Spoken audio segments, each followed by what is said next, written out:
എന്താ ഉണ്ടായി? ഇത് മാല. என்ன சொல்ற? அந்த டைமண்ட் நெக்லஸா?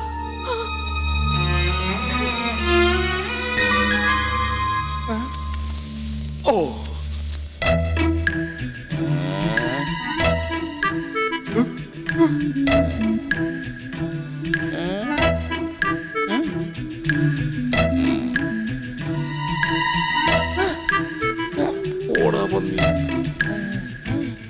എടുത്തതാരായാലും അത് തിരിച്ചു കൊടുത്തേക്കുക. ദയവ് ചെയ്ത് ഈ രാത്രിയിലെ സന്തോഷം നശിപ്പിക്കരുത്. ചേട്ടാ അത്രയ്ക്ക് ചങ്കൂറ്റുള്ളവനാരാ? ഇതേതായാലും വെറുതെ വിടാൻ പറ്റില്ല. ഒറ്റ ഒരുത്തനെയും പുറത്തു വിടരുത്. എടുത്തവനേതായാലും പുറത്തു പോകാനുള്ള നേരം കിട്ടിയിട്ടില്ല. ഒരെണ്ണം പുറത്തു പോരുത്. മര്യാദക്ക് തിരിച്ചു കൊടുത്താൽ നാറാണ്ട് രക്ഷപ്പെടാം. ഡയമണ്ടാ ഡയമണ്ട്. എന്തോലുണ്ട്? ഒരു 10-20 പണിക്കരേട്ടാ എന്ത് വില വരും? ക്യാരക്ടർ ഒരു 4 ലക്ഷം വരും. അപ്പൊ 10-15 ലക്ഷം കൂടെ മുതലാ.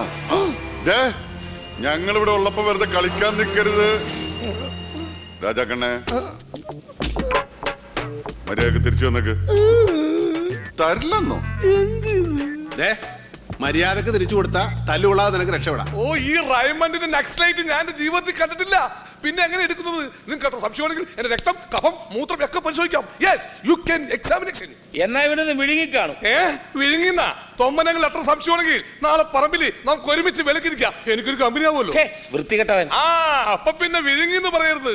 സത്യം സത്യമായി പറയുന്നവനായി ഈ രാജാക്കന്ന് വിഴുങ്ങിയിട്ടുണ്ട് പലതും പലവട്ടം. ഇവിടെ കണക്കെഴുത്ത് പിള്ളയായിരുന്നപ്പോൾ തേങ്ങയുടെ കണക്കിൽ മാസം 50 തേങ്ങ വെച്ച് ഞാൻ വിഴുങ്ങിയിട്ടുണ്ട്. I appreciate you. പൂങ്കാവനത്തിന് കഴിക്കാൻ വെച്ചിരുന്ന ചവനപ്രാശം ഞാൻ വിഴുങ്ങിയിട്ടുണ്ട്. എനിക്കതൊരു മനപ്രയാസമില്ല കുട്ടി. തേവർക്ക് കഴിക്കാൻ വെച്ചിരുന്ന വെള്ളലുവി ഞാൻ വിഴുങ്ങിയിട്ടുണ്ട്, തൊണ്ട കെട്ടിയിട്ടുണ്ട്. അതൊക്കെ ഞാൻ ക്ഷമിക്കുന്നു. പക്ഷേ ഈ റൈമണ്ട് നെക്സ്റ്റ് ലൈറ്റ് ഞാൻ വിഴുങ്ങിയിട്ടില്ല. നിന്റെ പോക്കറ്റ് എന്താ മുഴച്ചിരിക്കുന്നത്? ഒന്നുമില്ല. നോക്കട്ടെ. ഗുളികയാണ്. എന്തിന്റെ? പ്രമേഹത്തിന്റെ. ഇത് ആഹാരത്തിന് മുമ്പും ഇത് പിമ്പും. ജിലേബിയാ? എന്നാ പിന്നെ എല്ലാവരെയും ഇനി പരിശോധിച്ചേ പറ്റൂ. അതെ, ആരും കുറ്റം സമ്മതിക്കാത്ത നിലയ്ക്ക് എല്ലാരും പരിശോധിച്ചിട്ട് വിട്ടാ മതി. അത് ഞങ്ങൾ തന്നെ ആയിക്കോട്ടെ. അത് വേണ്ട, ജോലിക്കാരെ മാത്രം മതി. മാപ്പിളയും കൂട്ടരും ഇങ്ങോട്ട് മാറിയെന്നുള്ളൂ. എന്നാലും ജോലിക്കാർ കഴിഞ്ഞാൽ പിന്നെ പുറത്തുള്ളവർ ഞങ്ങളാ. നോക്കുമ്പോ എല്ലാരെയും നോക്കണം. ഞങ്ങൾക്ക് അതിൽ യാതൊരു വിഷമവും ഇല്ല. ഉള്ളിന്റെ ഉള്ളിൽ പോലും ഒരു സംശയത്തിന് ഇടയുണ്ടാകരുത്. അതുകൊണ്ടാണ്. അതെ, പന്തി പക്ഷാഭേദം പാടില്ലെന്ന് എല്ലാരും നോക്കണം. ദേ ഞാൻ തന്നെ തുടങ്ങാം. ദേ കണ്ടോ, എന്റെ പോക്കറ്റിലൊന്നുമില്ല. ദേ കണ്ടോ, ഒന്നുമില്ല. ദേ ഇവന്റെ പോക്കറ്റിൽ. ദേ കണ്ടോ, ദേ ഒന്നുമില്ല. കണ്ടോ, ദേ ദേ ഇതേ ഇവന്റെ പോക്കറ്റില്.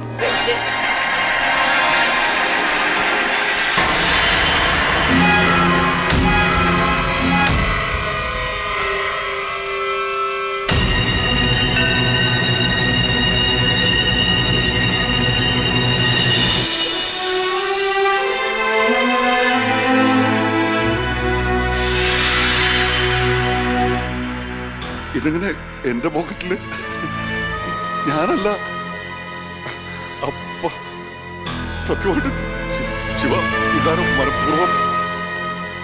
അപ്പനാണ്, ഞാനല്ല.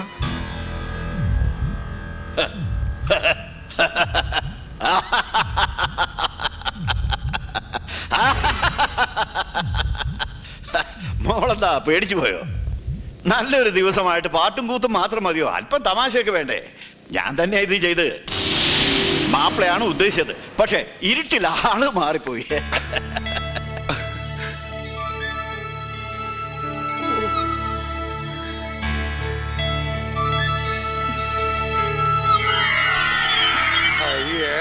Best comedy. ദേവാരയ്യ ഇത്രയും വലിയ തമാശക്കാരനാണ് നിങ്ങൾ വിചാരിച്ചതേ ഇല്ല അല്ലേപ്പാ? പിന്നല്ലാതെ.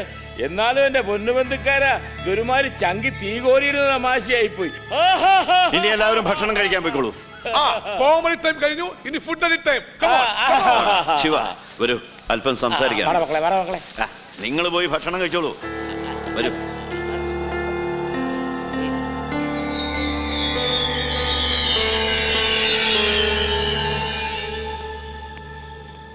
ശിവ, ആ വാതിലടച്ചേക്കൂ.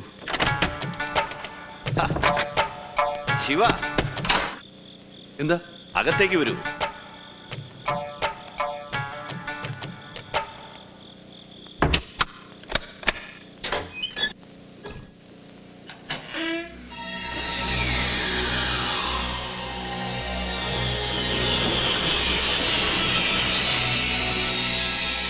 ഈ പണവും സ്വത്തും എല്ലാം ഇനി നിനക്ക് കൂടി അവകാശപ്പെട്ടതാണ്. ഒരുപാട് ദുരന്തങ്ങൾ ഏറ്റുവാങ്ങേണ്ടി വന്നവളാണ് എൻ്റെ മോള്. അവളെന്നും സന്തോഷമായിട്ടിരിക്കണം. അവളുടെ കണ്ണ് നിറയാൻ ഇനി ഒരിക്കലും ഇടവരരുത്. ബന്ധങ്ങളൊക്കെ ഉപേക്ഷിക്കണമെന്നൊന്നും ഞാൻ പറയുന്നില്ല. പക്ഷേ പുതിയ ജീവിതമൊക്കെ ആകുമ്പോൾ പഴയ ബന്ധങ്ങളോട് അല്പം അകൽച്ചയാകുന്നതിൽ തെറ്റൊന്നുമില്ല. മനസ്സിലായില്ല. ദേവാലയ എന്താണ് ഉദ്ദേശിക്കുന്നത്? വേണ്ടപ്പെട്ടവരെ കുറിച്ച് പറയുമ്പോൾ നിനക്ക് വിഷമം തോന്നും. മറ്റുള്ളവരുടെ മുമ്പിൽ വെച്ച് നീയും നിന്റെ കൂട്ടരും നാണം കെടണ്ടെന്ന് കരുതിയ നിന്റെ സ്നേഹിതൻ ചെയ്ത തെറ്റ് ഞാൻ ഏറ്റെടുത്തത്. അതെ, അവൻ തന്നെയാ ആ മാലെടുത്തത്. അയാളങ്ങനെ പറഞ്ഞപ്പോ നിന്റെ വായിലെന്താ പഴം തിരികെ വെച്ചേക്കായിരുന്നു? നിനക്കും അതൊന്നും പറയാറില്ലേ ഞാൻ എടുത്തിട്ടില്ലെന്ന്? പിന്നെ ആ മാല നിന്റെ പോക്കറ്റിൽ താനെ അങ്ങോട്ട് മുളച്ചു വന്ന അത് ആകാശത്ത് പൊട്ടി വീണ. എല്ലാം നിർത്തിയെന്ന് പറഞ്ഞാലും പിന്നെയും കള്ളത്തരം കാണിക്കുന്ന സ്വഭാവം നിനക്ക് പണ്ടേ ഉള്ളതാ. അതൊക്കെ പണ്ട്. പക്ഷെ ഇപ്പൊ ഞാനത് എടുത്തിട്ടില്ല എന്ന് പറഞ്ഞാ എടുത്തിട്ടില്ല. പിന്നെ ആരാടാ മാല എടുത്തത്? നിന്റെ പെണ്ണിന്റെ വീട്ടുകാര്. അല്ലാണ്ട് പിന്നെ ആരാ? എന്നെ മനഃപൂർവ്വം കള്ളനാക്കാൻ വേണ്ടി അവന്മാർ ചെയ്ത് ചതിയത്. ശരി, നിന്നെ കള്ളനാക്കിയിട്ട് അവർക്ക് എന്ത് കിട്ടാനാടാ? ഓ, പെണ്ണു വീട്ടുകാരെ പറഞ്ഞപ്പോ നിനക്ക് ദണ്ണുണ്ടല്ലേ? അവർക്ക് നേടാനില്ലെങ്കിൽ പിന്നെ നേടാനുള്ളത് നിനക്കാ. ദേവരുടെ സ്വത്തും പണവും കണ്ടപ്പോ നിനക്ക് ഞങ്ങളൊരു ബാധ്യതയുണ്ടാവും. എന്നെ അപ്പനെയൊക്കെ ഒഴിവാക്കണമെന്നുണ്ടാവും. അതിന് വേണ്ടിട്ട് നീ തന്നെ എനിക്ക് അത് ചെയ്തത്. ചെമ്മാടിത്തരം പറയടാ.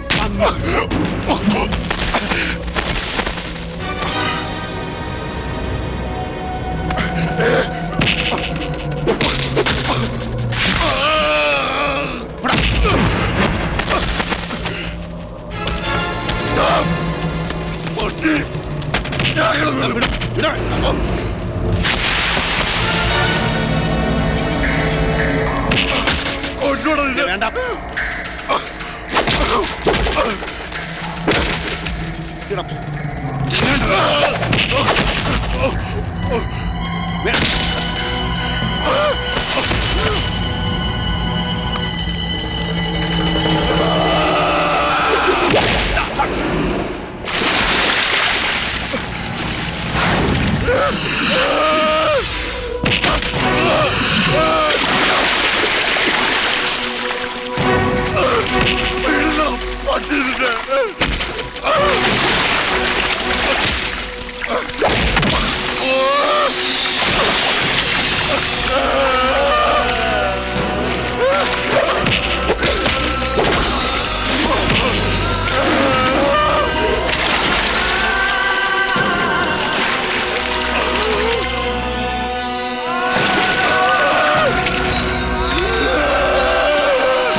തമ്മിത്തലണെങ്കിൽ അപ്പം പറയും. റഫറിയില്ലാത്ത കളി വേണ്ട. പിന്നെ അവനൊരു ചൊറിയണ വർത്താനം പറഞ്ഞാലാ? നിനക്ക് ഇപ്പൊ എന്നെ കള്ളനാക്കണം, അത്രയല്ലേ വേണ്ടത്? അതാണ് ഞാൻ തന്നെ ആ മാല പൊട്ടിച്ചത്. ഞാൻ കള്ളനാ, കള്ളൻ. നീയൊക്കെ നന്നാക്കാൻ ശ്രമിച്ചിട്ട് നന്നാകാത്ത കള്ളൻ. നല്ലവരായിട്ടുള്ള നിനക്കൊന്നും ഈ കള്ളന് ചേരില്ല. നീ തേവരുടെ മോളെ കല്യാണം കഴിച്ചിട്ട് സുഖമായിട്ട് ജീവിച്ചോ. നിങ്ങൾക്കൊക്കെ മാനക്കേടുണ്ടാക്കാൻ ഈ കള്ളപ്പെട്ടി ഇനി നിങ്ങളുടെ ഇടയിലേക്ക് വലിച്ചേറി വരില്ല. നീ എന്തൊക്കെ ഉണ്ടായി പറയണ പന്നി? വേണ്ട, എവിടെന്തോ വന്ന നമ്മള് ഇത്രയും കാലം കൂടപ്പിറപ്പുകളെ പോലെ ജീവിച്ചു. ഇപ്പൊ നമ്മള് പിരിയ.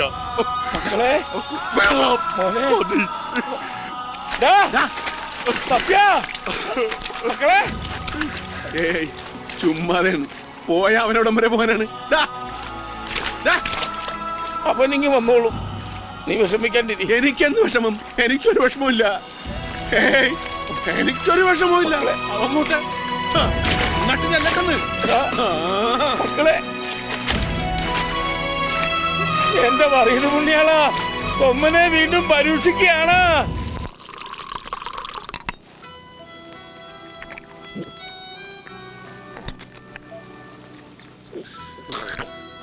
ഞങ്ങൾ തമ്മി പലതവണ വഴക്കുണ്ടാക്കിയിട്ടുണ്ട്, തല്ലും കൂടിയിട്ടുണ്ട്. പക്ഷെ അതൊക്കെ അപ്പൊ തന്നെ അങ്ങോട്ട് തീരും.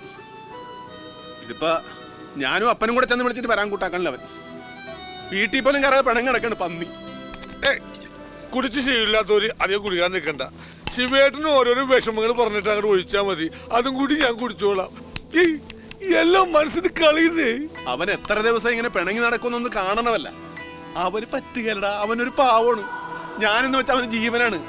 നിനക്കറിയാം, പണ്ട് അനാഥാലയത്തിൽ വെച്ച് എന്നെ കെട്ടിയിട്ട് തല്ലിയ വാടനെ കറിപ്പിച്ചാത്തി കുത്തിയവനവൻ. എന്നിട്ട് ഞങ്ങൾ അവിടെ നിന്ന് ഒരുമിച്ച് ചാടി. അന്ന് മുതൽ ഇന്ന് വരെ ഒരുമിച്ച എല്ലാ കാര്യത്തിനും. പക്ഷെ ഇപ്പൊ പിന്നെന്താ ഇങ്ങനെ? സത്യേട്ടൻ ആരോ ചതിച്ചു എന്ന് പറഞ്ഞത് നേരാ. അതാ ഇത്രക്ക് ദണ്ണം. എടാ, അവിടെ ഞങ്ങളോട് അത്രയ്ക്ക് ശത്രുതയുള്ളവരാരാ? അങ്ങനെ ചോദിച്ച ഒരുപാട് പേരുണ്ട്. ശിവേട്ടൻ ബലമായി പിടിച്ചുകൊണ്ടുവന്ന് താലി കെട്ടിയ പൂങ്കാവനത്തിന് വേണമെങ്കിൽ ശത്രുത ഉണ്ടാവാം. അന്യനാട്ടിൽ നിന്ന് വന്ന വരുത്തന്മാര് തേവരെ തോപ്പിച്ച് തേവർക്ക് ശത്രുത ഉണ്ടാവാം. പണ്ട് മുതൽ പൂങ്കാവനത്തെ കെട്ടണമെന്ന് വാശി പിടിച്ചു കിടന്ന കാളിയപ്പന് ശത്രുത ഉണ്ടാവാം. അതൊക്കെ പോട്ടെ, ഒരടിമയെ പോലെ നിങ്ങൾ പിടിച്ചുകൊണ്ട് വന്ന രാജാക്കണ്ണിന്, അതായത് എനിക്ക് ശത്രുത ഉണ്ടാവും. അയ്യോ, ഞാനല്ല, ഞാനൊരു ഉദാഹരണത്തിന് പര്യായം പറഞ്ഞതേ ഉള്ളൂ.